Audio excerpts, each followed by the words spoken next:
This isn't just a simple abolition of the Senate, a change to one article of the Constitution. This is changing 20 articles of the Constitution, yes, and that one of those articles is an article which permits, in certain circumstances, the President to refer bills to the Senate, to the people. The government controls the Dáil right now. It's a farce to suggest otherwise. We don't control the point that Michael McDowell... no, you ran. Look, Lucinda Creighton will tell you who controls the Dáil. In other parliaments like Finland and Denmark and elsewhere, there's almost a constitutional position where a minority of the parliament can actually demand an inquiry into the government's actions and particular policies and so on like that. Why hasn't he come on radio and television and argued the case for the referendum that he himself instigated? Because it is not a personality contest. He argued for the retention of the Senate and the reform of the Senate. But he then at a time when he had reason to think that you might be about to stick a knife in his back, he suddenly came up with his headline-grabbing initiative to propose the abolition of the Senate.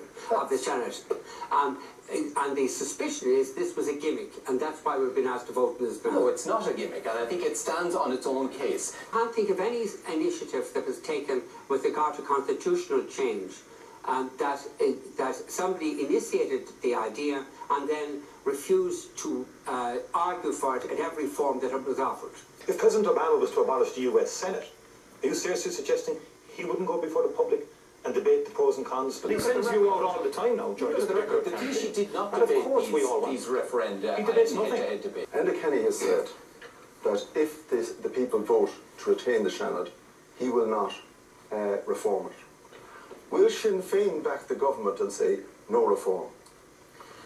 I think you know the answer to that, Michael, and the answer to that is no, because we want to see fundamental reform. In the Seanad, the local property tax bill came forward, and it was a senator, I think from your own party, who moved an amendment to say that houses that have been adapted for people with disabilities should have a special preferential rate of tax on that account.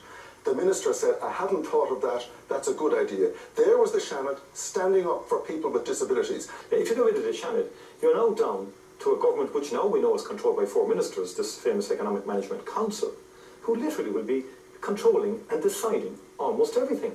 I'm for reform, and I believe that means radical steps like getting rid of things that don't work, that don't serve the purpose that we need, and introducing new things and discussing those matters with the citizens. Okay, I'm afraid we've got to leave it there. Sorry, we've got to leave it there.